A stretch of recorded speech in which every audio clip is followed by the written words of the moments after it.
take a step into a yoga class, take a step into a healthy food restaurant, start taking care of yourself.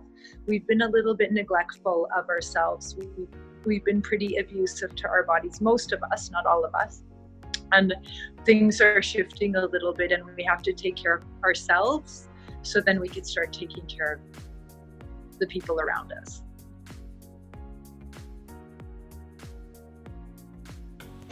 Hi everyone, Nicolette Richer here with the Eat Real to Heal podcast, and I am with Eva Chipiuk out of StudioX Yoga and the Green Moustache on Jasper Ave in Edmonton, Alberta.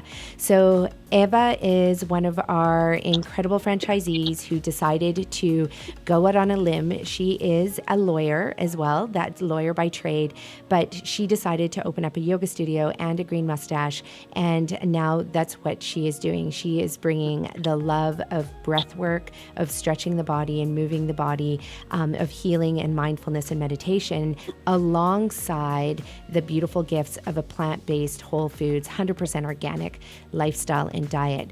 And I'm so happy to have you here on the podcast today, Eva. I know how busy you are managing not only two businesses, but also being a lawyer at the same time. So welcome to the show. Thank you. It's nice to be on. Very nice to have you. So the reason I wanted to interview Eva, I mean, all of our franchisees are incredible individuals, but Eva has a particularly unique story because she was diagnosed with cancer.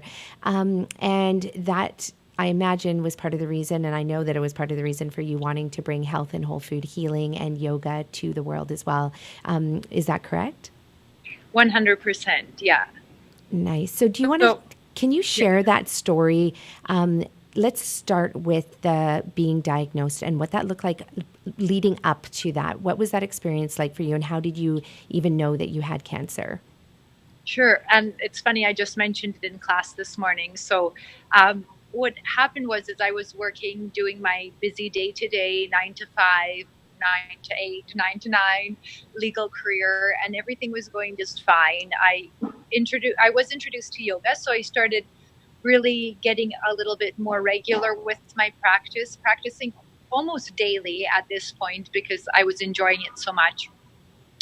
And one day I came back from a business trip, and it was, I think, Saturday, and I had really bad pains in my stomach, and I didn't know what was going on, and it would just progressively getting worse and worse and worse to the point that I presented myself at the ER, and I wouldn't have gone if it was just a little bit of pain. So I was there at ER, and they said after waiting probably 8 hours or something, by the time I was seen by a doctor, the pain had subsided, but it was a long stretch of really, really intense pain in the stomach. And they said at the end of it all, we can't see anything. I think they did an x-ray at the time. We can't see anything. Good news is we don't see anything. Bad news is, no, good news is, sorry, it's not gallstones. Bad news is we don't know what it is. Go home, enjoy your life. And I'm like, okie dokie, I'll do that. 6 months later, exactly the same thing happens, like super bad pain in my stomach. I can't really breathe. It's really hard to move anything. And I wasn't planning to go to the hospital because I didn't think anything would result same way it did last time. But my mom saw me and she's like, you're going to the hospital. So we go to the hospital, and this time on the x-ray, they saw something on my pancreas. So immediately immediately they're doing a CT scan as well. So it's all happening right away because they're concerned now that they see something on the pancreas and maybe a little bit of something on my lungs. So they check things out very quickly. And given that I'm very young and there's something on my pancreas, everybody's working very quickly now. Like I get ultrasound a couple days later. And so they do see that there's something happening. I had some scopes just to double check, do biopsies, see what it was. Sure enough, it's cancer that they've diagnosed me with. They just weren't sure 100% which type of pancreatic cancer. So within, I'd say, I think it was 3 months, they scheduled me for surgery. So everything is happening incredibly quickly. And you were practicing at this time working as a lawyer at this time? Yeah, still practicing. I'm sure yoga every day because it kept me sane and happy, and but working throughout this whole time because I didn't know what was going on. And then I actually scheduled the surgery over New Year's, so I was over New Year's in the hospital. Um, and basically, they removed half my pancreas and said I had one consult at the end of it with an oncologist, and they said, "Good luck with your life. Hopefully, this doesn't happen again." And I was like, should I like be eating anything different? Should I be doing anything different? Also, my brother had cancer 2 years prior, so or a couple of years even before that. And I said, should we do genetic testing or something? I don't know. This is pretty weird. Both of us in our 30s have cancer. And they said, no, they're unrelated. Just enjoy your life and do whatever you feel like doing. My Okay. one consult. So both of you are in your 30s and you both get diagnosed with cancer within 2 years, and they just say they're unrelated and because they're not the same type of cancer. Is that correct? Right. Yeah. He had Hodgkin's lymphoma. I had pancreatic cancer. Right. So they didn't want to look at any environmental, no. Okay. Which I think is interesting because often when I consult with clients, I ask, where did you grow up? What was your lifestyle like? And then I ask, what year were you born in that place where you grew up? Where did you spend the most amount of your time? And then I often do, some research and figure out what was happening on an environmental level, because we know that 97% of all chronic diseases, which includes cancers, are environmentally caused. So whether that means it's a toxin in the environment or a lifestyle and stress and, lack of exercise, smoking, it could be diet. I mean, all of those things are environmental factors. But that didn't trigger any, nobody wanted to investigate for you. No, Yeah. no, we put it to them and they dismissed it very quickly. Wow. So then, okay, so then you're diagnosed, you go through this whole process, you get the surgery, and then you're just kind of sent on your way. And did they say, like, let's follow you up in a month, in 2 months, 6 months? What was the... Not even, no follow up, nothing at all. It was just, like I said, enjoy your life. And I said, should I be getting scans or anything like that again? And they said, no, you caught it early. Another part that's quite interesting about my diagnosis too, though, is when I presented at the emergency, I presented with pain, and I said, "There's this pain," so that's why they assumed maybe gallstones the first time. And then when they finally saw what the diagnosis was, they said, "Well, the pain is unrelated because cancer patients, pancreatic cancer people, don't present with pain." And I'm like, well, it's this pain that brought me here. It's this pain that I'm feeling, that I'm coming to you for. But they were dismissive of that as well, because typically patients didn't come in with that. But then when I looked at the few studies they have of this type of cancer, because it's a very, very rare form of cancer, generally the people that are diagnosed, unfortunately, are older alcoholic men. Yes. So their bodies are a little bit more numb. Like, they probably can't feel the pain. It's there, it's presenting to them, but they don't feel it because they're drinking. So they don't present with the same thing. And usually it's very fatal because it's already in the later stages. Whereas because I presented with the pain early, they caught it incredibly early, and they were able to, just cut my pancreas off in half and then get rid of that part.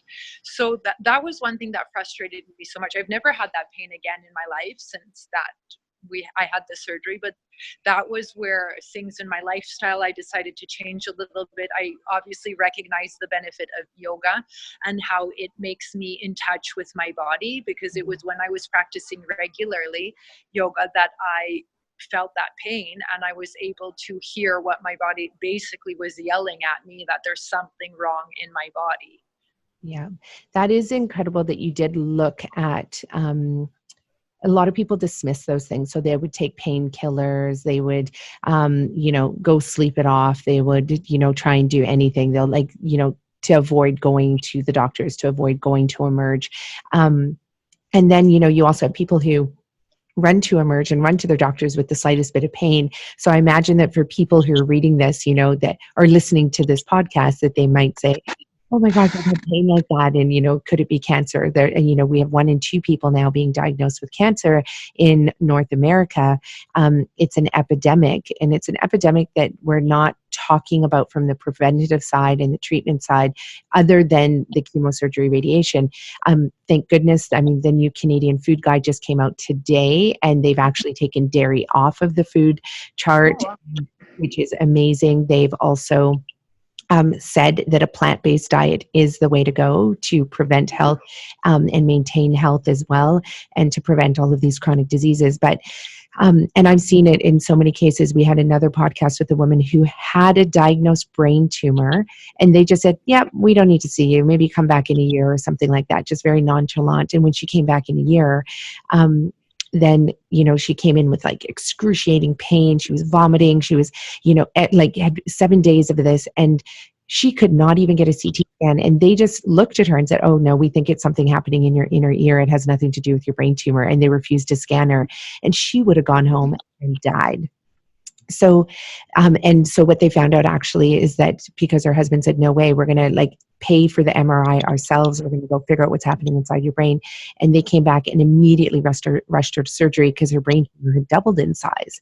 Now, I talk about this because of the fact that, and would you agree with me that when it comes to our body, number one, you do have to know your body. And if you're numbing it with the alcohol and the sleeping pills and the pain meds, then you're not going to experience pain, and you're not going to know what your threshold is, and you're not going to probably know when is the moment when you go to the doctors or to emergency room. And do you have any advice about that? How do you feel now that you've gone through this? I'm sure there's times when you have indigestion or you have pains in your body, but how do you analyze them so that you're making a decision that's wise for you in the moment? Oh, well, the severity of the pain was such that there was no way of just numbing it with some painkillers or sleeping it off. It was, like I said, my body basically yelling at me to do something, because I'd never experienced that kind of pain in my life.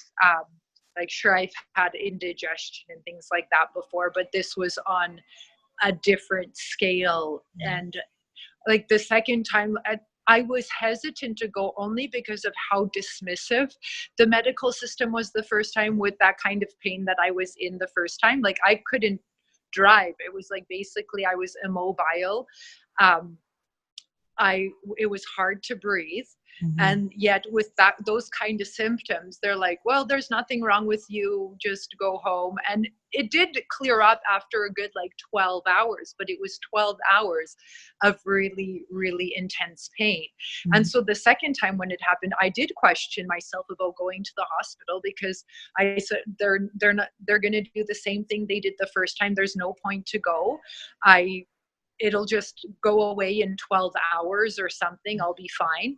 But it was more at that time too. My mom's like, "You look like you're going to pass out. You need to go see a doctor." And so I did. Wow. But it was a severe pain. Yeah. And I do hear that as well. And it's where clients of mine say that they just don't want to go to the doctor because the doctor is not going to do anything. But right. You need to go to the doctor because sometimes you need to have the lab results drawn. You need to have, be put into the machine and have the scan and really truly see what's going on inside of you. So it's so important for people to advocate for themselves and to advocate for their health, and really say, and I usually suggest just saying, "You know what? This is super important. This is not normal. I need to get an answer to this. I need to know what is going on in my body." It's not that you're just there to get a pill or, to get a laxative. In one case with my clients, when he ended up actually having a full bowel obstruction and had to get his bowel removed, but he was sent home with a laxative and painkillers. And I mean, I have 100 stories like this. So I really encourage my clients, and I'm sure you encourage your students as well, and friends and family, that you have to advocate for yourself, because nobody's going to do it for you. Right. And that it is important going through the medical system to advocate for you. It's a bit, I think, unfortunate that we have to advocate for ourselves, especially when we're in that kind of position, when we are likely in pain. There's a reason we're presenting ourselves to a medical practitioner who has that kind of knowledge and expertise. But yet, even my friends that are in the medical profession tell me myself, you have to advocate for yourself. I think, unfortunate that you don't have that kind of champion helping you through the process, but you really have to, or have somebody strong around you to help you with it. Yeah. And so moving ahead then, so you advocate for yourself, you get the test done, they find out you have the surgery, and then they say, you're on your own, off you go, do whatever you want, have a good life, good luck. Yeah. So before that time, would you say you had like a really healthy diet, or was it, I imagine busy lawyers probably, you see it on Suits that they're grabbing hot dogs at the stand. Was that you, or were you, more health conscious around food already? Definitely more than that. The show, and which I've just recently watched, it's not realistic. Okay, good. That's what I tell people. Yeah. But I didn't think I was living an unhealthy life. Definitely, it was more like the societal, like drinking a little bit much. And in the legal profession, there's a little bit of that. Like, it's quite social. And so it could have been that, and just later nights. And then when you look at really what we eat in North America, really a lot of it isn't food, basically. So although I thought I was eating, a pretty healthy, balanced diet, like not too extreme one way or the other, if I look back at it, to 100%, that wasn't what food really is. It would be processed, it would be lots of preservatives and things like that, and just chemicals going into my body. So I thought it was balanced. I thought it was pretty good, but the more you learn, the more I understand how things work. It certainly wasn't.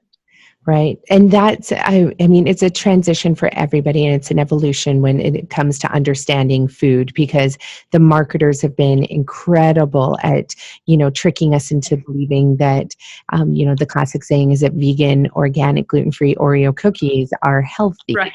Because it's a healthier alternative to what? I don't know. It still has all the refined flour, the refined sugar, the refined oils, the refined chemicals and synthetic chemicals. But I'm curious about this Canadian food guide coming out, because it says eat plants, but does that mean people are just going to be eating bags of kale chips and, apple chips and dehydrated apple chips, or will they actually go to the work of like buying the apple and chewing it and putting the work into eating? Because I know more than anyone out there, making plant-based whole food from scratch is labor intensive. You would agree? Yes. Yeah, and you do that all day long for your customers. Yeah, we do it all day long. And it's just actually so much fun to watch people's reactions and have them eat food for the first time. Like, I'll go and ask them how it is, and then people will be like, it tastes like it's homemade. And I'm like, yeah, because it is. It's just from scratch, vegetables, nothing extra in it. It's just food. Like, people are getting that reminder every day. And what I love about that too is that your mom actually helps out at the cafe, doesn't she? Oh yeah, she's our soup lady. She loves. Yeah, I love it, and she makes the most amazing borscht. It's so delicious, and you have to go into the Edmonton location and try that borscht, because even though we have recipes for it at our other locations, it is not the same as your mom's, which are like so delicious and incredible. And how old is your mom? Can I ask? She probably won't let me tell you. Okay, so let's just say in her heart, she's 35. Yes, and you know what? When you see her and give her a hug, you feel like you are hugging a 35-year-old. She's incredible. But I loved the first conversation that we had with her, because it was all about making food from scratch. It was all about, and I remember her tasting our food and being like, oh, yes, and really like savoring the flavors of these, fresh, whole, abundant, incredible organic foods. And I often say our cafes are like grandmother's cooking, and they're often, like the way people used to cook 100 to 120 years ago before the processed food industry came in. So yeah, it is a lot of work. So then what did you do afterwards then? So after they sent you on your merry way and said, go back to your life as usual. What did you start doing? Did you start researching, investigating things? Your brother had been diagnosed 2 years earlier, so did that impact you as well? On Well, it did help in that, like, what helped with Adam being diagnosed before me is that he was just so mentally strong about it that he's like, okay, I have cancer. Now I have to fight it and be done with it. So when I was diagnosed with cancer, that was basically my only thought. I'm like, okay, I guess this is just something I have to deal with and get over. So I didn't really dwell in it so much or feel like I've been a victim, which I think is the most important thing. You have to be very strong mentally in order to get through anything that life throws at you, but particularly cancer, because it's something in the body, and like every thought you have affects your body. But so I had surgery, like I said, over New Year's. I think I took about 2 weeks off and then went back to work for the biggest case that I've ever had in my life. So I was back on my feet really quickly after. But the whole time I had a seed planted in my head that this isn't going to last for a very long time. Like, I wanted to finish things off nicely, but I had looked at going into yoga teacher training, and then I'd see postings of teaching yoga in Bali or Ireland or Philippines, and I'm like, well, that sounds really nice.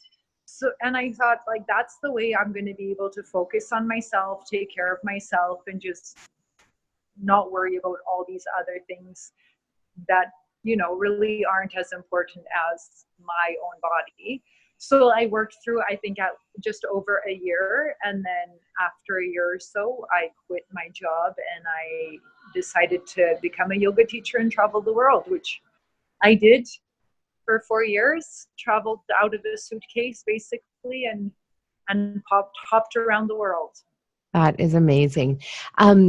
And would you say, I mean, nobody would ever say like that they would wish to or want to gift cancer or any type of chronic disease onto someone else. But would you say for yourself, having gone through that experience, that that was a gift or, an awakening, an eye opener? Like, do you think you would have just packed up your bags and gone traveling anyway? I can't say 100% yes. Probably yes, but that probably pushed me a little bit more. Yeah. I could tell you though, Adam, which you're welcome to talk to another time, or I think he's now hidden somewhere, but he actually says that because he was diagnosed on his 30th birthday. Wow. And he's very confident in saying that it was the best birthday present he ever had in his life, because he wasn't happy with what he was doing. I didn't mind. I like being a lawyer. I still have always liked it. I love helping people in the way I have and I can. Adam was studied to be a dentist and really didn't like that path. There was something he wanted to help people, but he found that that wasn't the way to get that kind of whole care taken care of him, taking care of others. So he feels that on his 30th birthday, he got the best gift of his life. Now he's walking back. He's better to share the story. So he advocates that all the time. He thinks he gave himself cancer because he wanted a change in his life. So he gave himself that gift so he could change his life the way he needed a change. And now he just focuses on health and wellness, teaching yoga, taking care of himself from the inside out. That's incredible. I love Jim Rohn's quote, which basically says that it's, you have to love your body because it's the only place you have to live. So treat it well, and it's just, and it's so true. You have this one body and you have this one time on earth. And really by the food that we eat, the lifestyle that we live, the meditation, the yoga, the breath work, the cold showers in the morning, the kriyas, the detoxification, different cleanses, like through everything that you can do. It could be running and exercise. It could be loving your job, being in a healthy relationship. I mean, all of those contribute to creating an environment that your cells live in that are going to be either conducive to health or they're going to be conducive to disease. And so one part I'd like to know is, did you ever, and what I don't like doing with my clients, because my clients all always do this, they like to find out the reason why they were diagnosed with their cancer or chronic disease. They'll say, it's because I didn't have a good relationship with my mother, or I had, my parents divorced when I was 14, or, it was that toxin, that one cookie that I ate, at a birthday party when I know I shouldn't have. And, but the one area though that I definitely often encourage my clients to go to is the place of stress. And for you, did you have was it like a stressful period in your life leading up to the time when you were diagnosed, or did you find you handled stress well, or was that ever something that you contemplated for you? Because it's different for everybody. Yeah, definitely contemplated, but I haven't, like I said, I tried not to dwell on the fact that I had it and or why. It was just something I got, and I had to deal with it. Get through it. Like, I always try to think that I'm not such a stressful person, but I think it's innately in our bodies. It's in us, whether or not we show it one way or another. Somehow our bodies hang on to it, even if there's like a traffic outside or something like that. It absorbs it in a different way than like a toxic relationship would probably present a little bit differently in the body. But I 100% agree that any type of stress will affect the body. So whether or not it was from my office or from a relationship or anything like that, or a lack of relationship, then it all affects us in the end, 100%, whether it's every day a little bit or one big thing that really affects us. I don't know. And I just try to see how I can take care of myself every day a little bit differently. And yoga definitely helps so much with the stress aspect of it all. Yeah, I have so many students who say the same thing. And I mean, I taught yoga for years as well, and I know how it helps. We're on a 365-day yoga challenge. So every morning we wake up and at 6 o'clock, we're in our studio and doing yoga. And we've just inviting community members to come and be like, join us for 365 days of yoga, and just see what that feels like to breathe and to stretch and to be mindful, but also to be real, to also acknowledge and be like, today sucks and I don't feel like stretching and I don't want to do another 30 minutes. But then once you do it and you get through it, there's always that aha, like, I'm so glad that I gave that time to my body. And what I love about your story, and I can't wait to do a podcast with your brother, Adam, because I think it's going to be two very different podcasts. And at the end of the day, everybody has a story that resonates with someone. And I really love your approach because, and maybe if we were to give you a personality test, I'm so curious if, your decision-making process along the way would match your personality type. But I do love how, you're like, okay, step 1, step 2, this is what needs to be done. This is what needs to be done next. And I'm sure it wasn't so cut and dry, easy like that. But what would you say to the people who, maybe diagnosed for the first time and they become quite fear-based, where they're like, oh, I don't know if I should do what my oncologist is saying. What if I tried this? What if I tried that? Because so many people go down that road as well, and as you know, when you have, was yours a fast-growing or a slow-growing cancer? Did they ever tell you? I don't know. Oh, I'm great. not sure they said anything about that. They just said, okay, we need surgery. Let's go. Right. And you said, okay, let's go do it. And great, Yeah. let's go do it. And I have clients that'll, say, well, no, I don't want to do that because I'm afraid of the anesthetic. That's not good for me. Or I'm afraid of this, or I'm afraid of that. And they enter it from a place of fear. And do you have any advice for people when, and it's so hard because when the person's in the moment, but some of these nuggets from this podcast will stay with the listeners for sure. And any suggestions on, what they can do when they're in the moment and they don't know what to do and they feel almost frozen with fear, which sounds to me like that wasn't the case with you. So I'm just curious if you have any insight that you can lend there. Yeah, I think because it was in the pancreas that I immediately understood that something quick needs to happen, because from my understanding of pancreatic cancer, it's not one that is slow to move. Mm-hmm. So when I heard surgery, immediately that there wasn't even an option there. But I think that's the root of it too. Like if you're going at anything with fear, that fear is going to be in the body. And so it's kind of like doubting yourself. So if you're making a decision, whatever it is, that's the decision with your therapy that you have to go with. There is so many different stuff out there right now, and that can become overwhelming. So as long as you have that belief that this is going to make you better, that you do have to have, that's the number one thing. If you continue it with fear, that fear is in the body. Make it, if you do it confidently and say, okay, this is just one part of me and it's a hurdle I have to overcome. And I think you said it earlier, how many people are being diagnosed with cancer?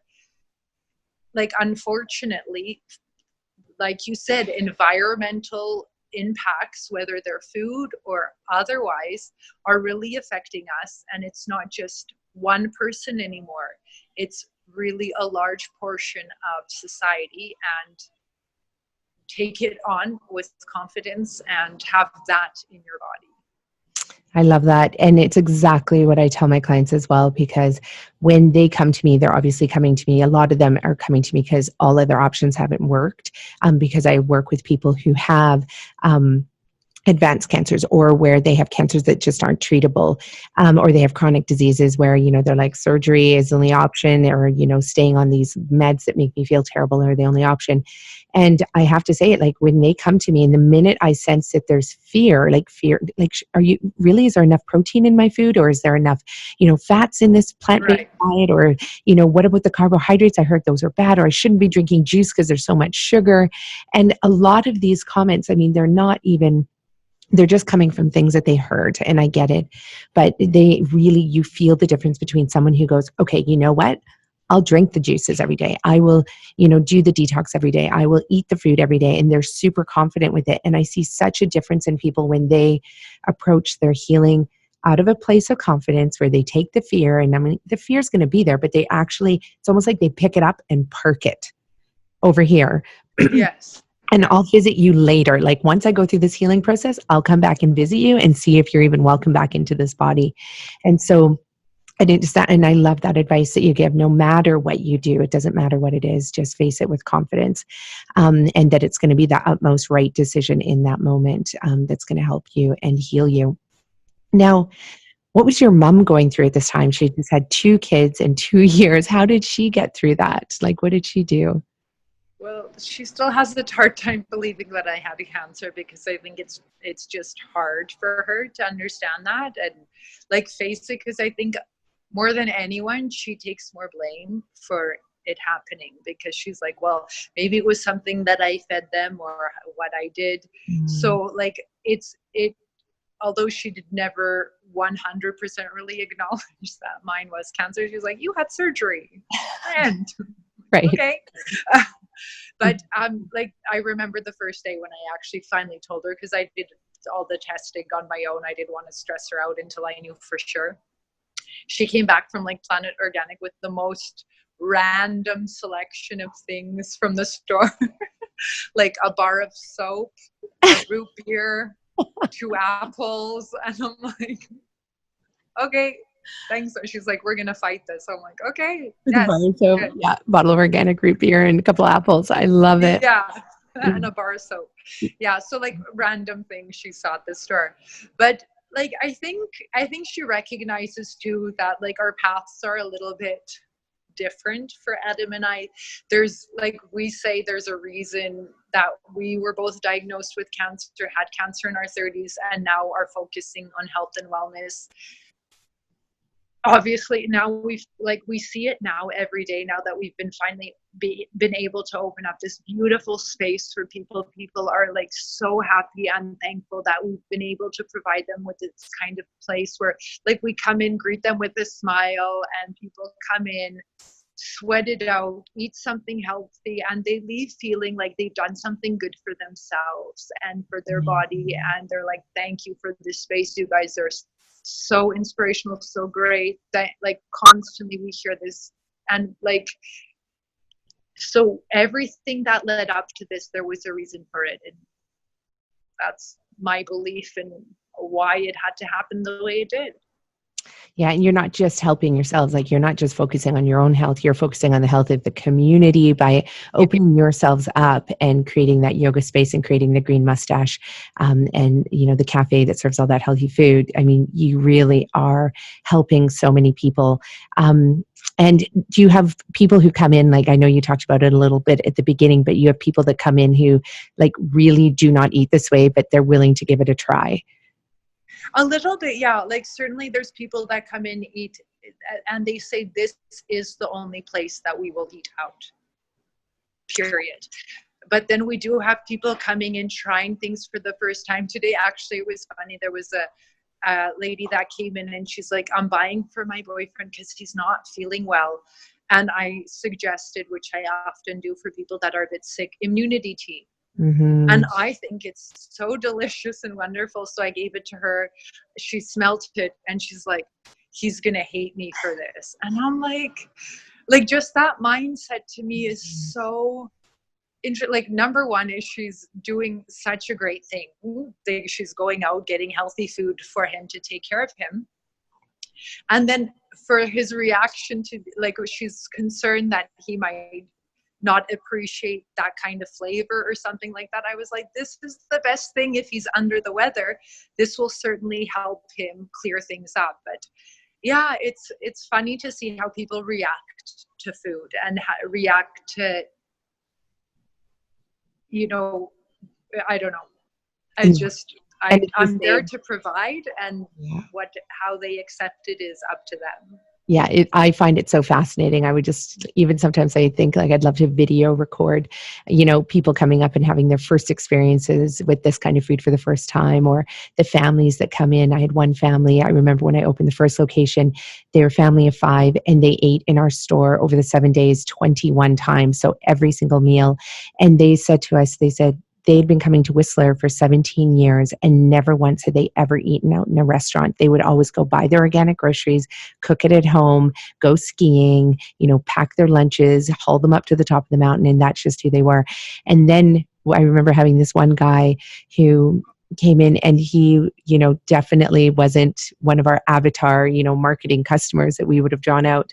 And he came in and he's like groaning, and somebody told me to come in here and try the green juice. And we were like, okay, here you go, and gave him a green juice. And he went and he's like, I'm not going to like this, same thing. And then he left. But then he came back a few hours later and I was like, oh no, he wants a refund. He's going to tell me that, you know, it made him feel terrible. And instead he was like dancing in our cafe and he's like, it's amazing. I feel amazing. Like, is this stuff supposed to make you vibrate inside? And I will never forget this guy. And then he would come in every day, have an oatmeal, have a green juice. And so it does change people's lives. And by making them, because it is one of the hardest things to do because it's so time consuming, and it doesn't have to be hard, but definitely when you have to shop for the produce, wash it, chop it, you know, wait for it to cook or juice it or turn it into salad dressing. I mean, you're not cracking open any bottles.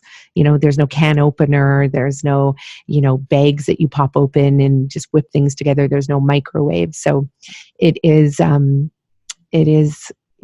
good work that you are doing in the world in Edmonton. And I really hope that a lot of people out there will hear this story and know where you came from and where you want to go with this all. And you know, and just the good work that you're providing to the community. So one of the things that I would love to know is for you, now you have the cafe open, you have the yoga studio open. I mean, do you have any big, hairy, audacious goals, or is this your big, hairy, audacious goal that you're living right now? You know, and do you have any future plans for, you know, what you want to do for your health? Are there any other trainings you want to do? Or is there something that's piqued your interest that you're like, oh, I'd love to learn that, or start doing that, or start incorporating it? Not right now, because you just it's survival mode still here with the 2. Every day there's something that pops up, and so we're just trying to really promote this at the moment and what it is we're providing, like a whole health and wellness community. It's not like, I always say, this is not just a yoga studio. It's not just Cafe. This is a whole community that we're building here, so people can have a chance to take care of themselves from the inside out, and a fun place to hang out. It doesn't have to, like, usually it's a bar or restaurant that are your options, and here we've done something different that people can spend time, enjoy. And what I love here is you'll see people from all ages, shapes, physical ability becoming friends. In the change rooms or in the reception, people you would normally not talk to are now your fast friends.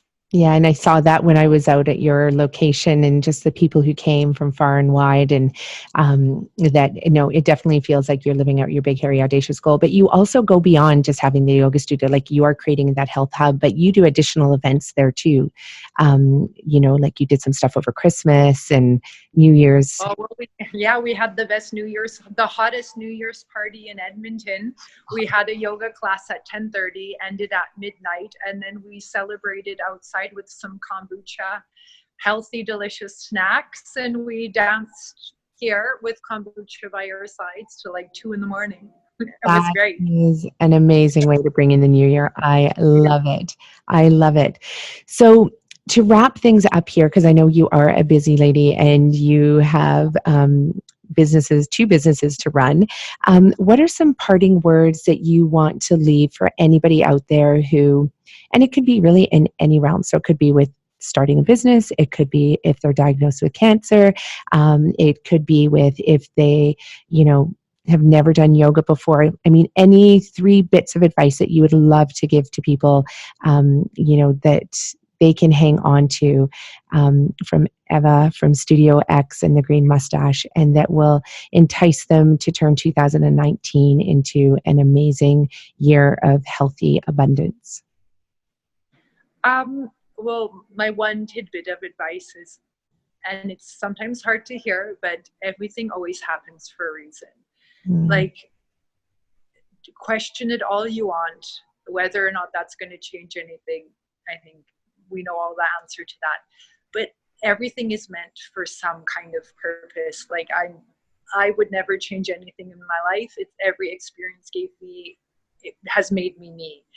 And so if you're hearing this, you're listening to this, and I say in yoga class too, there's a reason you've come here.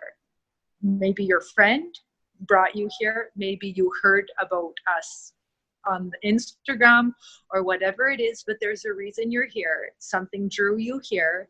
If you're listening to this podcast, there's a reason that you're hearing this, and that you should maybe take a step into a yoga class, take a step into a healthy food restaurant, start taking care of yourself.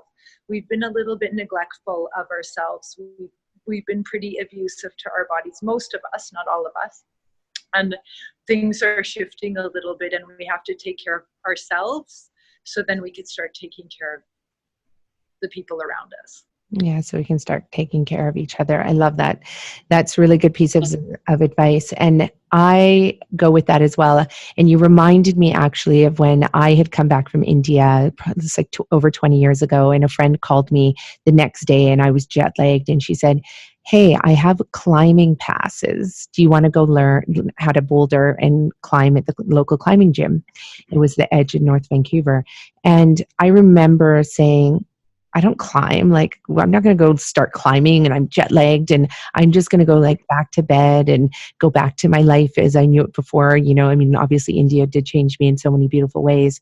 But instead I said yes.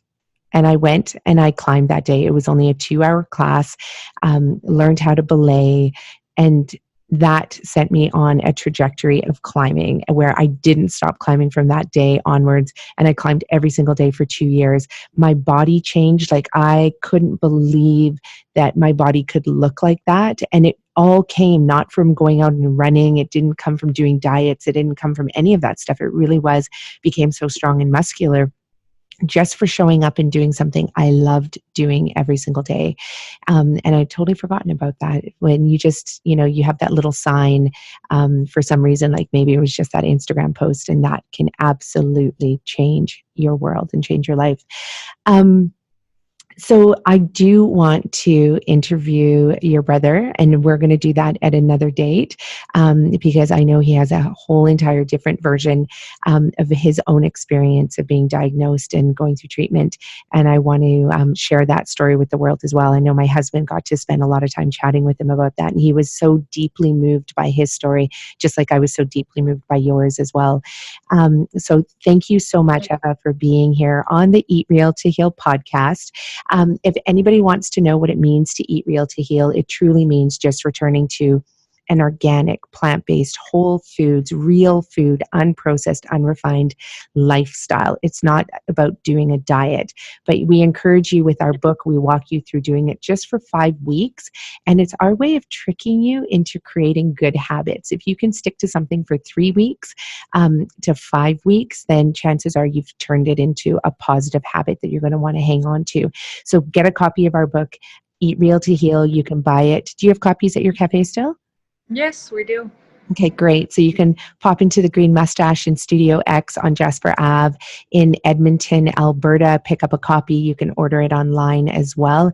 And go check out Eva's amazing, gorgeous yoga studio, Bikram Yoga, so hot yoga. So you're going to be sweating out beautiful toxins. You're going to allow that heat to warm your body and to allow your body to just melt into beautiful stretches and poses. Do you do meditation there as well? It is a 90-minute moving meditation, we say. Oh, I love that. Yeah. Yeah, and that is exactly what yoga is. Yeah. It is a moving meditation, which is beautiful. So check out her Green Moustache Cafe, check out her yoga studio, and let us know what you think. We know you're going to fall in love with her brother, her mother. It is a family business. And let us know what you think about this podcast as well. We'll be typing up some notes. And are there any did you come across any good books that you read? Was there any one podcast or book or anything as well that has inspired you over the last little while that you want to share with people? Me personally, not that I can think of. Not that you, okay, that's good. That's good. No, it's always, you could just say it's the Eat Real to Heal podcast. That's good. Right. It's your show on the Eat Real to Heal podcast. Okay, so thanks so much for being here and taking the time to share your story. We know it's going to help all of our listeners that hear it. Thanks. My pleasure. Yeah, have a great day. Same to you. Bye-bye, Nicolette. Bye. Bye.